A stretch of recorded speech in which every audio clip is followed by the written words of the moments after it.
বিসমিল্লাহির রহমানির রহিম। আসসালামু আলাইকুম রহমতুল্লাহ। প্রিয় শিক্ষার্থীগণ, আজকে আমাদের ক্লাস নম্বর 19 এবং আজকের ক্লাসের বিষয় বিশেষণ। আরবি ভাষায় যখন একটা ইসম বা বাক্য অন্য কোনো ইসমের দোষগুণ বর্ণনা করে তখন তাকে নাত বলা হয়, এবং যার দোষগুণ বর্ণনা করা হয় তাকে বলা হয় মানউত।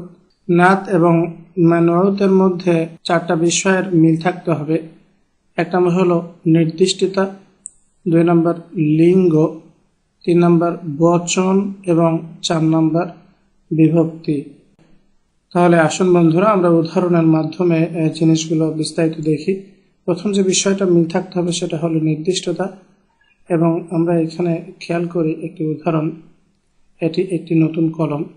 এখানে নতুন শব্দটি কলমের বিশেষণ, এবং দ্বিতীয় বাক্যে নতুন কলমটি ভাঙা, এখানেও নতুন শব্দটি এই কলমটি এর বিশেষণ, যাকে আরবিতে আমরা বলি নাত।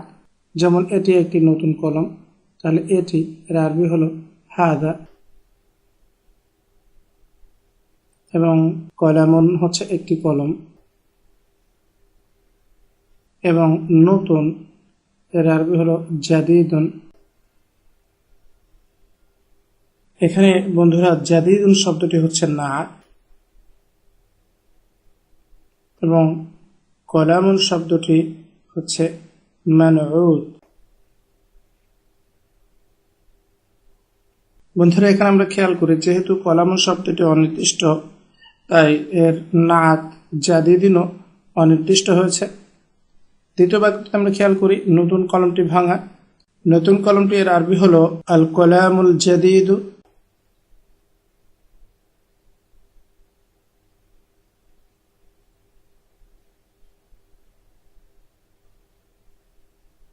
এবং ভাঙা এর আরবি হলো মাকসুরুন।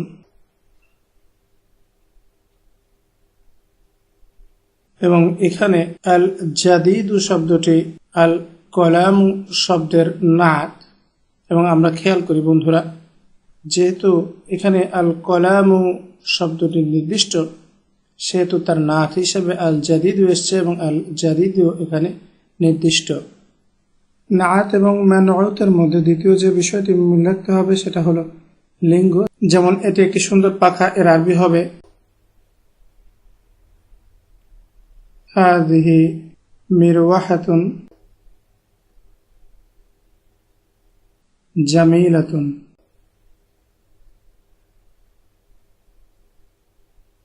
এখানে জামিলাতুন শব্দটি মিরওয়াহাতুন এর নাত।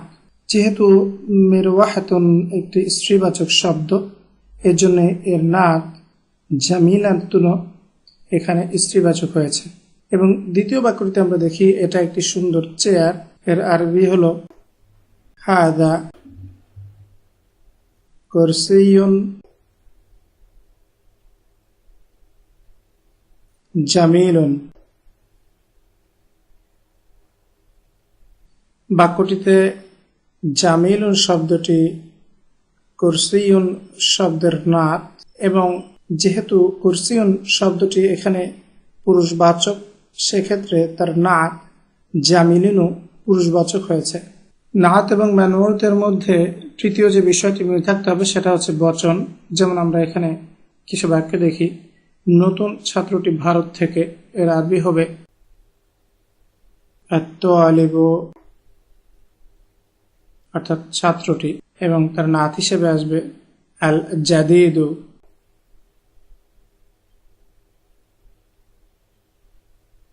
অর্থাৎ নতুন ছাত্রটি, এবং ভারত থেকে এর আরবি হলো মিনাল হিন্দি।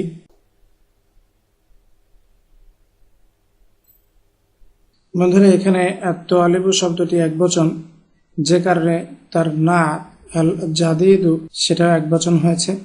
দ্বিতীয় যে বাক্যটি আমরা দেখছি, যে নতুন ছাত্রটা ভারত থেকে, এর আরবি হবে আত-তালিবানি আল জাদিদানি।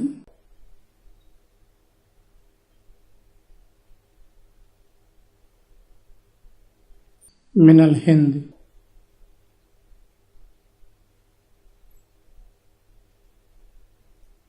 বন্ধুরা এখানে আত-তালিবানি যেহেতু দ্বিবচন, সেক্ষেত্রে তার নাত আল জাদি দানীয় দ্বিবচন হয়েছে।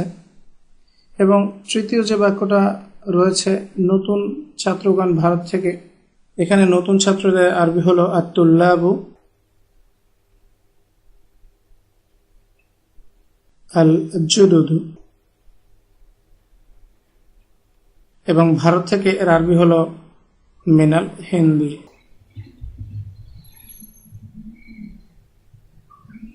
বন্ধুরা, এখানে যেহেতু আত-তুল্লাবু শব্দটি বহুবচন, সেজন্য তার নাত হিসাবে আল জুদুদু শব্দটি এসছে এবং এটাও বহুবচন।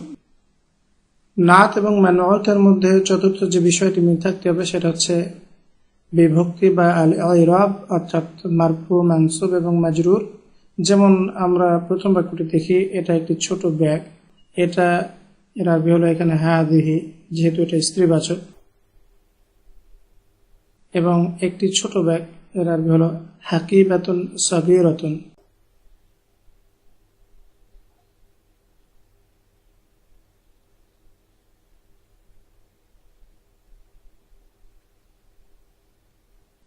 বন্ধুরা, এখানে আমরা খেয়াল করি যে হাকিবাতুন শব্দটি মারফু, যে কারণে তার নাত সাগীরাতুন এখানে মারফু। দ্বিতীয় বাক্যটি, আমি একটি ছোট ব্যাগ কিনেছিলাম, আমি কিনেছিলাম এর আরবি হলো ইশতারাইতু।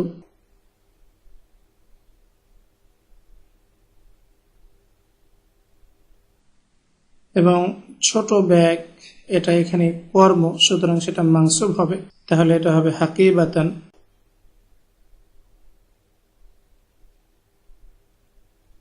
এবং এর নাত হিসাবে আসবে মানসুব সাগীরাতান।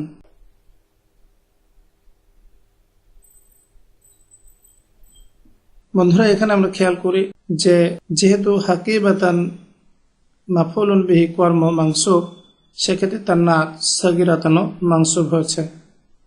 তৃতীয় বাক্যটি হলো, কলমটি একটি ছোট ব্যাগের মধ্যে, তাহলে এর আরবি হবে আল কলামু ফি হাকিবাতিন।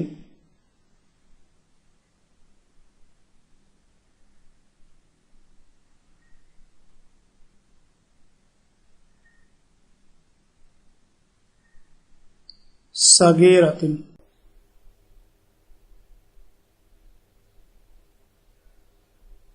এখানে যেহেতু হাকিবাতিন শব্দটি মাজরুর, এর আগে ফি হারফ জার আসাতে, সেক্ষেত্রে তার নাত সাগীরাতুন মাজরুর হয়েছে। বন্ধুরা, এ পর্যায়ে আমরা নাত এবং মানউতের আরো কিছু উদাহরণ দেখি। যেমন প্রথম উদাহরণে আমরা দেখি লম্বা লোকগুলো, এর আরবি হবে আর রিজালু আল আতওয়ালু।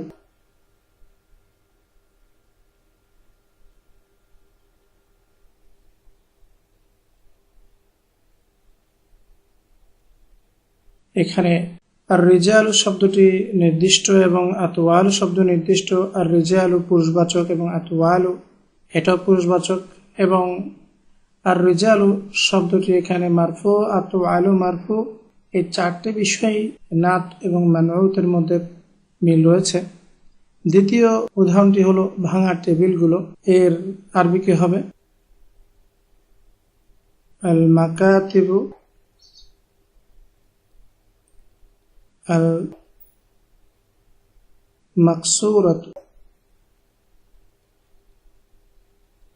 বন্ধুরা, এখানে আমরা খেয়াল করি যে যদিও আল মাকাতিবু বহুবচন, কিন্তু তার নাত হিসেবে আল মাকসুরাত এটা একবচন স্ত্রীবাচক এসছে। যেহেতু আমরা গত ক্লাসে দেখেছিলাম যে যখন বুদ্ধিহীন বহুবচন শব্দ আসে, তখন তাকে অ্যাড্রেস করতে বা নির্দেশ করতে একবচন স্ত্রীবাচক ব্যবহৃত হয়। এখানে নাত হিসেবেও তাই আল মাকাতিবু, যদিও এটা পুরুষবাচক বহুবচন, কিন্তু এটা বুদ্ধিহীন হওয়ার কারণে তার নাত হিসেবে এখানে একবচন স্ত্রীবাচক এসছে। এবং একইভাবে বড় বাড়িগুলো, এর আরবি হবে আল বুয়ুতু আল কাবীর।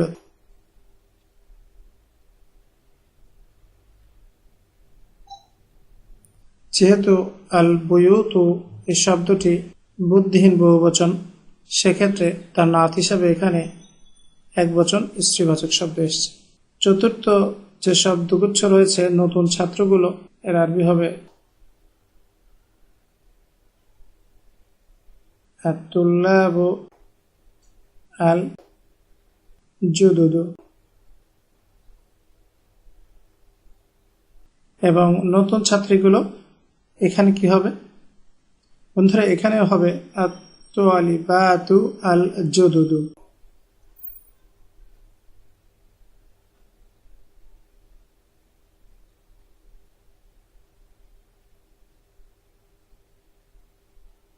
আমরা এখানে খেয়াল করি যে যখন আমরা ছাত্রগুলোকে বিশেষায়িত করেছি তখনও তার বহুবচন হিসেবে আমরা আল জুদুদু শব্দটি এনেছি, নতুন এই শব্দের বহুবচন।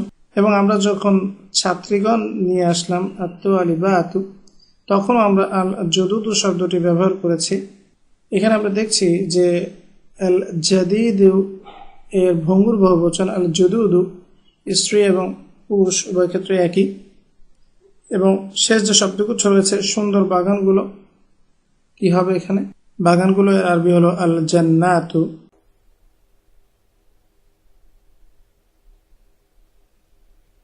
এবং যেহেতু আল জান্নাতু বুদ্ধিহীন বহুবচন, সেক্ষেত্রে তার নাত হবে একবচন স্ত্রীবাচক, অর্থাৎ আল জামিলাত।